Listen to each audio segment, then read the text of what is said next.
আসসালামু আলাইকুম ওয়া রাহমাতুল্লাহ। আপনাদের সামনে অনেক দিন ধরে কথা বলে আসছে বাংলাদেশের রাজনীতি নিয়ে। বিএনপির অন্যতম নীতি নির্ধারণী স্থায়ী কমিটির সদস্য আমির খসরু মাহমুদ চৌধুরী একটা খুব সুন্দর কথা বলেছেন। সরি, সংস্কার আপনাদের কাজ না। কথাটার সাথে দ্বিমত পোষণ করার কোনো কারণ নাই। সংস্কার কারা করবে? বাংলাদেশের জনগণের চাওয়ার উপর ভিত্তি করে বাংলাদেশের জনপ্রতিনিধিরা গণভোটের মধ্য দিয়ে অথবা সংসদে বিল আনার মধ্য দিয়ে জনমানুষের চাহিদার উপর ভিত্তি করে যখন যেটা দরকার সেটাকে সংস্কার করবে। এখানে বলতে পারেন হাসিনা সরকার উল্টাপাল্টা সংস্কার করেছে, সংবিধানের 18-19টা সংশোধন হয়েছে। সব গণভোটে হয় নাই, সব জোর যার মুল্লুকতার দিয়ে হয়েছে। আমরা সেটা চাই না, আমরা চাই গণভোটের মধ্য দিয়ে হোক।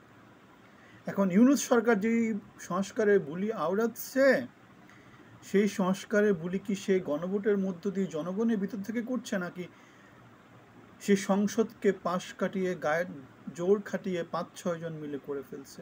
অবশ্যই 5-6 জন মিলে করে ফেলছে। তাহলে এটা কি হাসিনা থেকেও খারাপ কিছু না? অবশ্যই এটা হাসিনা থেকেও খারাপ।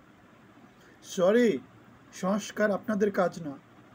সংস্কার করবে বাংলাদেশের জনগণ, বাংলাদেশের জনপ্রতিনিধিরা, বাংলাদেশের গণমানুষের গণভোটে সংস্কার হবে। আপনাদের সংস্কারের মূল্য দিয়ে সংস্কার হবে না। সো আমি একটা পোস্ট করেছিলাম, যে পোস্টে বলেছিলাম যে লোক গ্রামীণ ব্যাংকের চেয়ারম্যানের পদ ছাড়ে না, আঁকড়ে থাকে বছরের পর বছর ধরে অনৈতিকভাবে, সেই লোক প্রধান উপদেষ্টার পদ কি সহজে ছেড়ে দিবে?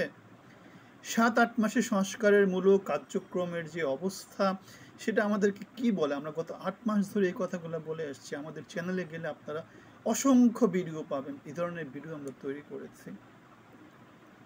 আমার এই ভিডিওর পরিপ্রেক্ষিতে আমাদের এক ভাই একটা প্রশ্ন করেছেন যে নিয়োগের আগে চিন্তা করা উচিত ছিল। ভাবিয়া করিও কাজ, করিয়া ভাবিও না। বিএনপি এবং অন্যান্য যে রাজনৈতিক দল এখন যে বিপদে পড়েছে, না মানে শাখের কারা, তারা এদিকেও গেলে বিপদ, এদিকেও গেলে তারা কি করবে সেটাই বুঝতে পারছে না। নির্বাচন তারা কিভাবে আদায় করবে?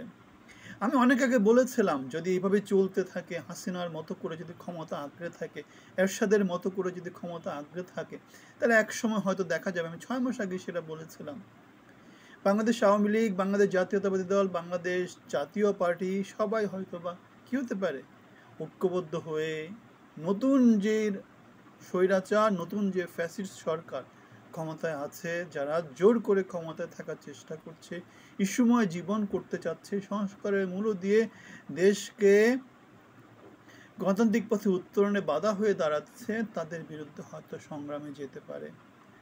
বিএনপি নীতি নির্ধারণী আমির খসরু মাহমুদ চৌধুরী অথবা মির্জা ফখরুল ইসলাম আলমগীর অথবা বিএনপির যুগ্ম মহাসচিব রুহুল কবির রিজভী যে কথাগুলো বলেন, সেই কথাগুলোর বিরুদ্ধে কোনো কথা বলার কোনো সুযোগ নাই। কারণ রাজনীতি মানে জনগণের কথা বলা। আমি রাজনীতি করি মানে হচ্ছে আমি জনগণের কথা বলি। আমার কাজ হচ্ছে নির্বাচনের মধ্য দিয়ে জনপ্রতিনিধি হয়ে জনগণের কথা বলা। ইউনূস তো কোনোভাবেই জনপ্রতিনিধি না, তার কোনো ম্যান্ডেট নাই, সে নিজেই অবৈধ। যারা কমেন্ট বক্সে খোঁচাখুচি করেন তারা হচ্ছে আল বটর বাহিনী।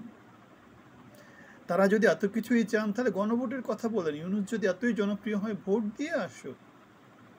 এখন ভোটের পথেও যাবেন না, সংস্কারের পথেও যাবেন না, মূল্য ঝুলিয়ে দিয়ে লোকজনকে আপনারা বছর পর বছর শোষণ করবেন, শাসন করবেন, সেটা তো হবে না। সো বাংলাদেশের সমাজ, আমরা বলেছি যে ঈদের পরবর্তীতে হয়তো বা অস্থিতিশীল পথে হাঁটতে পারে, অস্থিতিশীলতার দিকে যেতে পারে।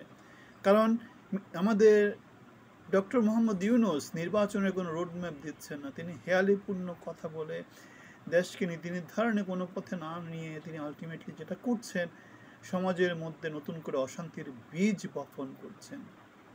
আমাদের সেনাবাহিনী 18 মাসের কথা বলেছিল, ডিসেম্বরের কথা বলেছিল, যেখানে আমাদের তত্ত্বাবধায়ক সরকাররা 3 মাসের মধ্যে নির্বাচন করে ফেলতো, সেখানে 6 মাস একটা হয়তো উচিত ছিল। তারা গত 8 মাসে কি করেছে? কিচ্ছু করতে পারেনি, কিচ্ছু করেনি। এভাবে ধুলো তুলে তারা কি করবে? বাংলাদেশকে শোষণ শাসন করে যাবে।